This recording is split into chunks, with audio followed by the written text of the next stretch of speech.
Hello students, जैसा कि आप लोगों का एग्ज़ाम नज़दीक में है, आप लोग अच्छे से तैयारी कर रहे होंगे। मैं आपके लिए एक बहुत ही अच्छी सीरीज़ लेकर आया हूँ, इम्पोर्टेंट क्वेश्चन की। इसमें प्रीवियस ईयर क्वेश्चंस भी शामिल होंगे, तो आप लोग इस सीरीज़ को अच्छे से देखिए। मैं गारंटी देता हूँ कि इस सीरीज़ से आप लोगों का बहुत फ़ायदा होगा। इसमें बहुत सारे क्वेश्चंस को, बहुत सारे इम्पोर्टेंट क्वेश्चंस को देखते हुए इस सीरीज़ को बनाया गया है। तो चलिए शुरू करते हैं। देखिए, हमारा पहला क्वेश्चन है, आपके स्क्रीन के सामने है। ये पहला क्वेश्चन पूछ रहा है कि रामचरितमानस के रचयिता कौन है? दोस्त आप लोग गाइस गेस कीजिए कि इसका आंसर क्या होगा। पहला दिया है कबीर, तुलसीदास, सूरदास, बिहारी। तो चलिए इसका हम आंसर देखते हैं। तो इसका जो राइट आंसर है, आंसर इसमें बी ऑप्शन सही है, तुलसीदास। तो इसका तुलसीदास राइट आंसर है। आप लोग अच्छे से कवर करते जाइए। नेक्स्ट क्वेश्चन बढ़ते हैं नेक्स्ट क्वेश्चन की तरफ। नेक्स्ट क्वेश्चन हमारा दे रहा है कि कबीर किस भाषा में, ये देखिए नेक्स्ट क्वेश्चन नंबर 2, कबीर किस भाषा में रचना करते थे? पहला ऑप्शन दिया है संस्कृत, दूसरा ब्रज, सी दिया है साधु खड़ी, और डी फारसी। तो इसका आंसर हो जाएगा आपका साधु खड़ी, साधु कड़ी। तो सी इसका राइट आंसर हो जाएगा, साधु कड़ी। तो कबीर, आप लोग ध्यान रखिएगा, बहुत ही इंपॉर्टेंट क्वेश्चन है। ये पूछता है कबीर किस भाषा में रचना करते थे, तो इसका राइट आंसर आपका ये साधु खड़ी हो जाएगा। नेक्स्ट को बढ़ते हैं नेक्स्ट क्वेश्चन की तरफ। तीसरा क्वेश्चन आप लोगों के सामने है, मैथिली स्वर्णगुप्त किस युग के कवि थे? पहला दिया है, इसका पहला नंबर दिया है भक्ति काल, रीति काल, आधुनिक काल, वीरगाथा काल। तो मैथिली शरण किस युग के कवि थे? तो चलिए इसका राइट आंसर बताते हैं हम आप लोगों को। तो इसका राइट आंसर हो जाएगा आंसर नंबर सी, आधुनिक काल। तो मैथिली शरणगुप्त आधुनिक काल के कवि थे। चलिए तो नेक्स्ट क्वेश्चन की तरफ बढ़ते हैं हम। आपका नेक्स्ट क्वेश्चन दिया है क्वेश्चन नंबर 4, साकेत के लेखक कौन है? तो साकेत के लेखक, पहला ऑप्शन दिया है जयशंकर प्रसाद, मैथिली शरणगुप्त, निराला जी, दिनकर जी। तो इसका राइट आंसर हो जाएगा मैथिली शरणगुप्त।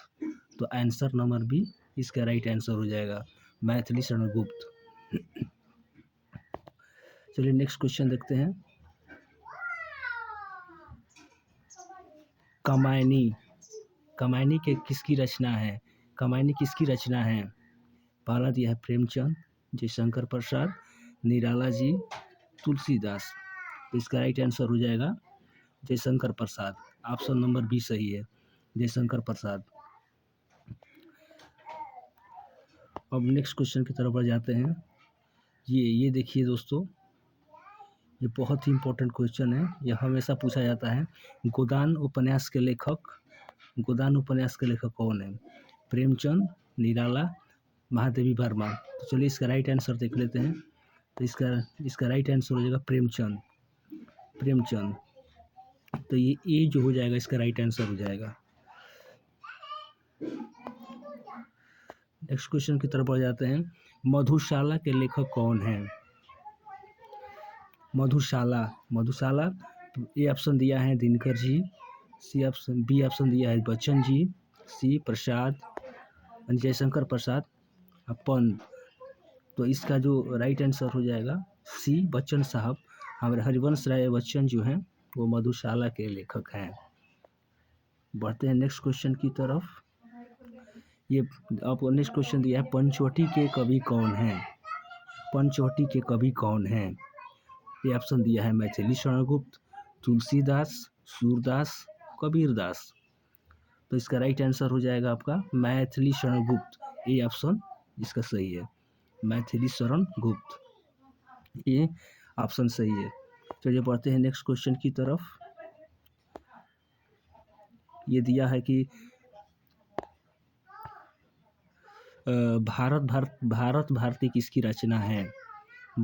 ए ऑप्शन दिया है सुभद्रा कुमारी चौहान, मैथिली शरण गुप्त। सी ऑप्शन दिया है प्रेमचंद निराला।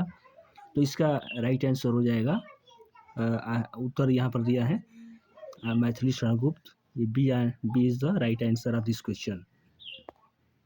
चलिए नेक्स्ट क्वेश्चन की तरफ बढ़ जाते हैं। ये आपका दिया है झांसी की रानी कविता किसने लिखी? ये ऑप्शन दिया है सुभद्रा कुमारी चौहान, महादेवी वर्मा, पंत साहब, दिनकर जी। तो इसका राइट आंसर हो जाएगा सुभद्रा कुमारी चौहान। ए इज द राइट आंसर। चलिए नेक्स्ट क्वेश्चन की तरफ बढ़ते हैं। सूरदास किसके भक्त थे? ये ऑप्शन दिया है शिव, राम के भक्त, कृष्ण के भक्त, गणेश के भक्त। तो सूरदास जी कृष्ण के भक्त थे। वो कृष्ण की भक्ति किया करते थे, उनकी भक्ति में लीन रहा करते थे। चलिए नेक्स्ट क्वेश्चन की तरफ बढ़ते हैं। मीरा किसकी भक्त थी? ये ऑप्शन दिया है राम, ये ऑप्शन दिया है राम कृष्ण, शिव, विष्णु। तो मीरा कृष्ण की भक्ति थी, कृष्ण की भक्ति किया करती थी। इसका आंसर हो जाएगा बी। चलिए नेक्स्ट क्वेश्चन की देखते हैं हम। अलंकार का अर्थ क्या हो? अलंकार का अर्थ क्या है? अलंकार मतलब क्या होता है? भाषा, सजावट, छंद, रस। तो अलंकार मतलब होता है सजावट, मतलब किसी चीज़ में हम अलंकार लगा देते हैं, तो अलंकार का मतलब होता है सजाना। तो इसका ये ऑप्शन हो जाएगा सजावट, इसका आंसर हो जाएगा ये सजावट। बी इसका राइट आंसर होगा। चलिए नेक्स्ट क्वेश्चन की देखते हैं। रस कितने होते हैं? रस, नेक्स्ट क्वेश्चन दिया है कि रस कितने होते हैं। रस कितने प्रकार के होते हैं? 7 प्रकार के, 8 प्रकार के, 9 प्रकार के, 10 प्रकार के। तो रस जो होते हैं आपके 9 प्रकार के होते हैं, यानी कि सी इसका राइट आंसर है। सी इसका राइट आंसर है। चलिए नेक्स्ट क्वेश्चन देखते हैं।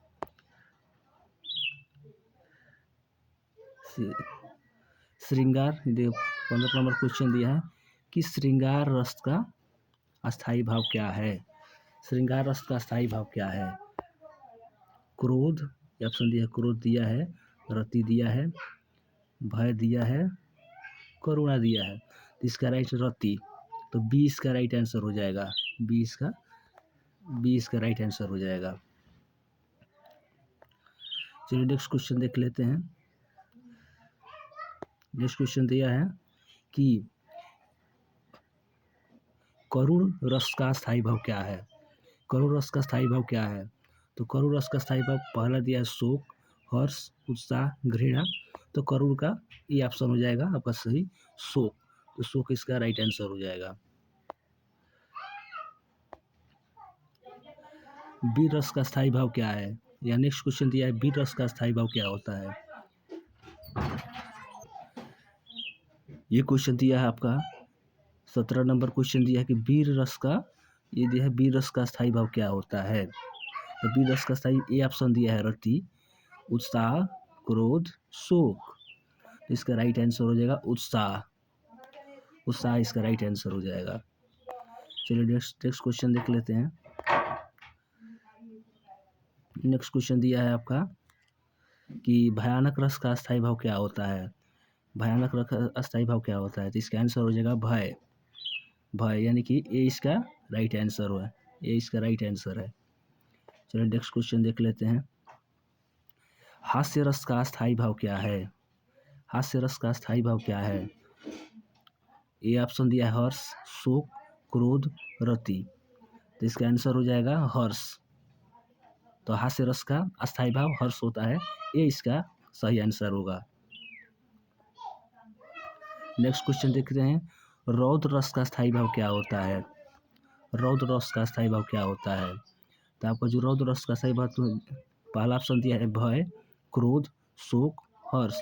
इसका आंसर देख लेते हैं क्या होगा। इसका आंसर होगा क्रोध। तो भय रौद्र रस का अस्थायी भाव क्रोध होगा। बी इसका सही आंसर होगा। 21 नंबर क्वेश्चन देख लेते हैं। उपमा अलंकार में किस शब्द का प्रयोग होता है? तो इसका राइट आंसर जैसे, बी। उपमा अलंकार में पूछेगा किस शब्द का प्रयोग होता है, तो इसमें से इसलिए, जैसे, लेकिन, क्योंकि, तो इसमें से बी इसका राइट आंसर हो जाएगा। नेक्स्ट क्वेश्चन दिया है, रूपक अलंकार में क्या होता है? तुलना, ए ऑप्शन तुलना, समानता, एक को दूसरे के रूप में कहना, विरोध। तो रूपक अलंकार में सी, एक को दूसरे के रूप में कहना, रूपक अलंकार, तो सी इसका राइट आंसर हो जाएगा। नेक्स्ट क्वेश्चन देख लेते हैं, अनुप्रास अलंकार में क्या होता है? अनुप्रास अलंकार में क्या होता है? पहला, शब्दों का विरोध, वर्णों की पुनरावृत्ति, तुलना, अतिशयोक्ति। तो बी। तो अनुप्रास अलंकार में जो वर्ण होते हैं उसकी बार बार पुनरावृत्ति होती है, तो इसका बी आंसर सही हो जाएगा।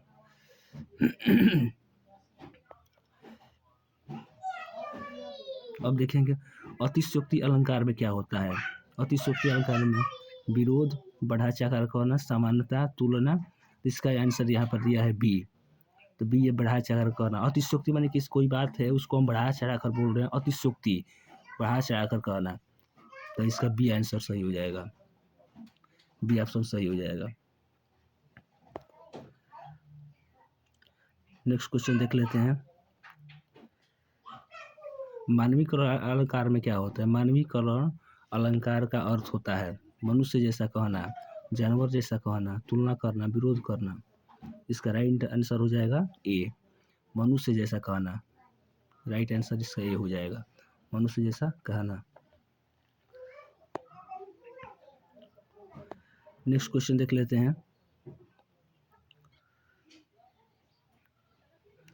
नेक्स्ट क्वेश्चन, निबंध किस प्रकार का लेखन है? निबंध किस प्रकार का लेखन है? कहानी, विचारात्मक, कविता, नाटक। तो विचारात्मक इसका आंसर सही होगा, तो इसका बी ऑप्शन सही होगा। नेक्स्ट देख लेते हैं, पत्र लेखन में सबसे पहले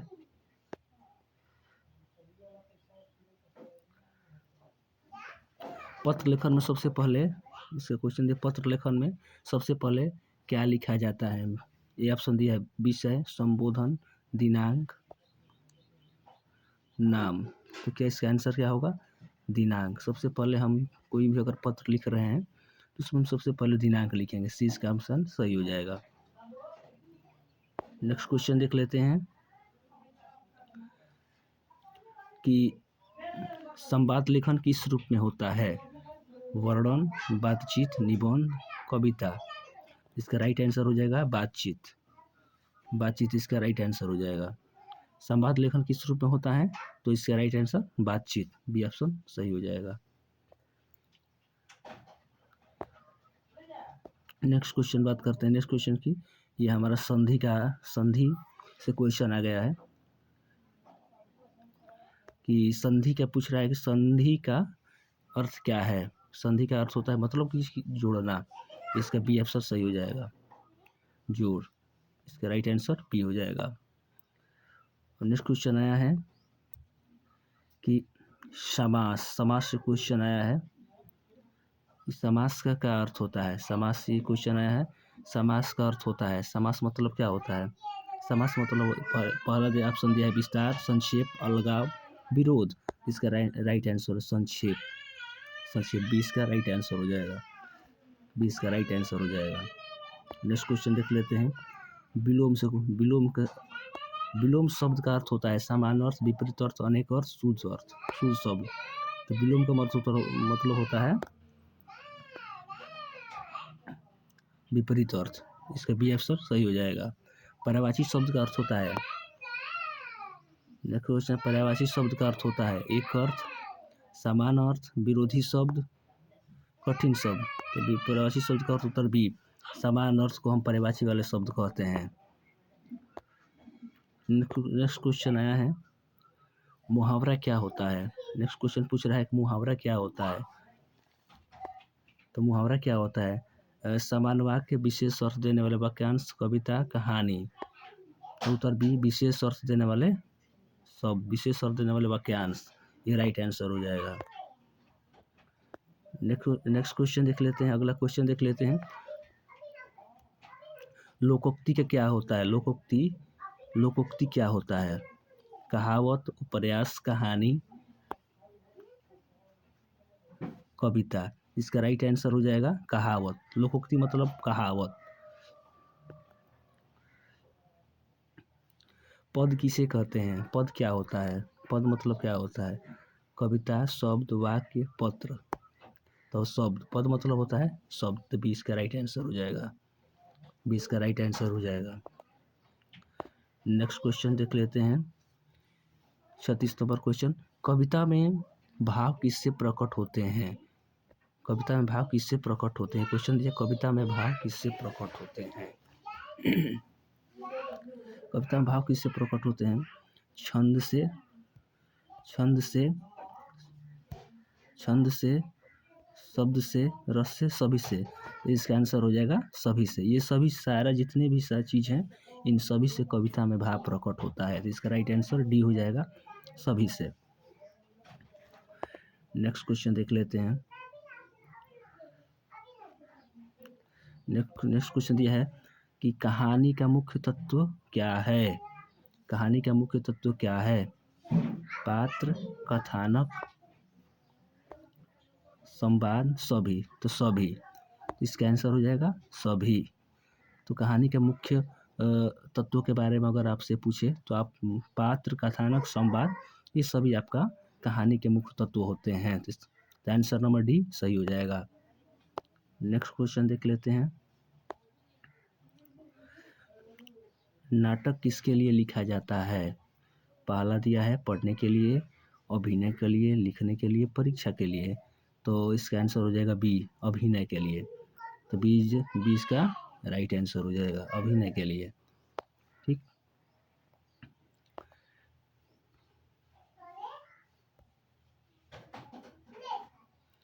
अगला क्वेश्चन देख लेते हैं। जीवनी किसके बारे में, जीवनी किसके बारे में होती है? पशु के लिए, किसी व्यक्ति के जीवन की कथा के लिए, कहानी, कविता। तो इसका आंसर हो जाएगा बी। इसका आंसर हो जाएगा बी, बीज द राइट। जो जीवनी होती है वो कोई व्यक्ति अपना जीवनी लिखता है अपने जीवन की कथा बताने के लिए। चलिए नेक्स्ट क्वेश्चन देख लेते हैं। संस्मरण क्या है? संस्मरण क्या है? कल्पना, संस्मरण क्या है? कल्पना। दूसरा ऑप्शन दिया है स्मृति पर आधारित लेख, कहानी, नाटक। तो बी हो जाएगा स्मृति आधारित लेख। स्मृति आधारित लेख हो जाएगा। कोई पूछेगा संस्मरण क्या होता है, तो एक स्मृति आधारित लेख होता है, जो कि ऑप्शन नंबर 20 का सही आंसर है। चलिए नेक्स्ट क्वेश्चन देख लेते हैं। कबीर किस काल के कवि थे? नेक्स्ट क्वेश्चन दिया है कबीर किस काल के कवि थे? तो इसका राइट आंसर इसका ऑप्शन देख लेते हैं पहले। पहला ऑप्शन वीरगाथा काल, भक्ति काल, रीति काल, आधुनिक काल। तो कबीर दास जी, ऑप्शन नंबर 20 सही है। कबीर दास जी भक्ति काल के कवि थे। ऑप्शन नंबर 20 सही हो जाएगा। चलिए नेक्स्ट क्वेश्चन देख लेते हैं। रीतिकाल किसके लिए प्रसिद्ध है? रीतिकाल किसके लिए प्रसिद्ध है? भक्ति के लिए, नीति के लिए, श्रृंगार के लिए, वीरता के लिए, किसके लिए? चलिए बताइए आप लोग किसके लिए। चलिए इसका राइट आंसर देख लेते हैं, श्रृंगार के लिए। तो रीतिकाल किसके लिए प्रसिद्ध है? श्रृंगार के लिए। तो इसका ऑप्शन नंबर सी सही हो जाएगा। नेक्स्ट क्वेश्चन देख लेते हैं। आधुनिक काल में कौन सा युग आता है? क्वेश्चन दिया है कि आधुनिक युग में कौन सा काल आता है? आधुनिक काल में कौन सा युग आता है? इसका ये हो गया छायावाद, भक्ति काल, रीति काल, वीरगाथा काल। तो इसका आंसर हो जाएगा छायावाद। छायावाद ऑप्शन नंबर ए सही है। इसका आंसर हो जाएगा ए, छायावाद। यानी कि आधुनिक काल में कौन सा युग आता है? तो छायावाद। चलिए नेक्स्ट क्वेश्चन देख लेते हैं। छायावाद के प्रमुख कवि कौन है? छायावाद के प्रमुख कवि कौन है? पहला ऑप्शन दिया है प्रशांत पंत, निराला महादेवी, कबीर, तुलसीदास जी, बिहार केशव प्रसाद जी, दिनकर बच्चन साहब जी। तो इसका राइट आंसर 1। छायावाद के ये इंपॉर्टेंट क्वेश्चन है, याद रखिएगा, क्योंकि छायावाद के प्रमुख कवियों का नाम पूछेगा तो प्रसाद जी, जयशंकर प्रसाद, पंत जी, निराला जी, महादेवी वर्मा जी, ये सारे लोग जो हैं वो छायावाद के प्रमुख कवि हैं। चलिए नेक्स्ट क्वेश्चन देख लेते हैं। नेक्स्ट क्वेश्चन दिया है कि महादेवी वर्मा किस युग की कवियत्री थी? महादेवी वर्मा किस युग की कवियत्री थी? भक्ति काल, रीति काल, छायावाद, वीरगाथा काल। जो महादेवी वर्मा जी थी वो छायावाद की कवियत्री थी। छायावाद ऑप्शन नंबर सी, इसका ऑप्शन नंबर सी सही हो जाएगा। छायावाद की कवियत्री थी। अब आपके सामने क्वेश्चन है कि राम के भक्त कवि कौन है? यानी कौन से ऐसे कवि हैं जो राम के भक्ति किया करते थे? पहला सूरदास, तुलसीदास, मीरा, कबीर। इसका आंसर हो जाएगा option number B, Tulsidas. Tulsidas ji जो थे वो राम के भक्ति वाले कवि थे।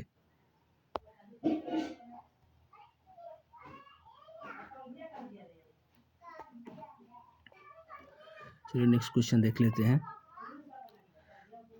गीतांजलि के लेखक। अब यहाँ आप लोगों से पूछ रहा है, क्वेश्चन पूछ रहा है कि गीतांजलि के लेखक कौन है? गीतांजलि के लेखक, तो यहाँ पर टैगोर साहब जो हैं वो गीतांजलि के लेखक हैं। इसका आंसर नंबर 1 होगा, ऑप्शन नंबर 1 सही होगा। नेक्स्ट क्वेश्चन देख लेते हैं।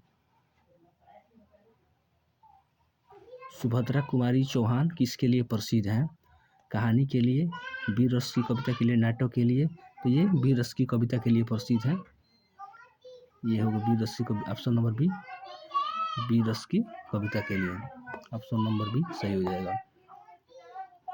प्रेमचंद का वास्तविक नाम क्या था?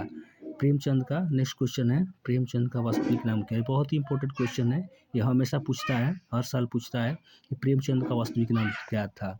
तो चलिए धनपत राय, यहाँ इसका राइट आंसर है Dhanpat Rai, option number 1, option number 1 Dhanpat Rai. Premchand का वास्तविक नाम क्या था? धनपत राय। चलिए दिनकर का पूरा नाम क्या था? दिनकर का पूरा नाम क्या था? तो दिनकर रामधारी सिंह दिनकर। तो इसका राइट आंसर हो जाएगा option number 1, Ramdhari Singh Dinkar is the right answer. तो ये था आज का सारा क्वेश्चन। ऐसे ही इम्पोर्टेंट क्वेश्चन के लिए मेरे चैनल को सब्सक्राइब कर लीजिए, ताकि जब भी मैं इम्पोर्टेंट क्वेश्चन की कोई वीडियो लाऊं तो आप तक आसानी से पहुंच पाए, और इसे अधिक से अधिक लोगों तक शेयर कीजिए। चलिए धन्यवाद, अभी के लिए इतना ही, फिर मिलते हैं एक नई वीडियो में नए क्वेश्चंस के साथ।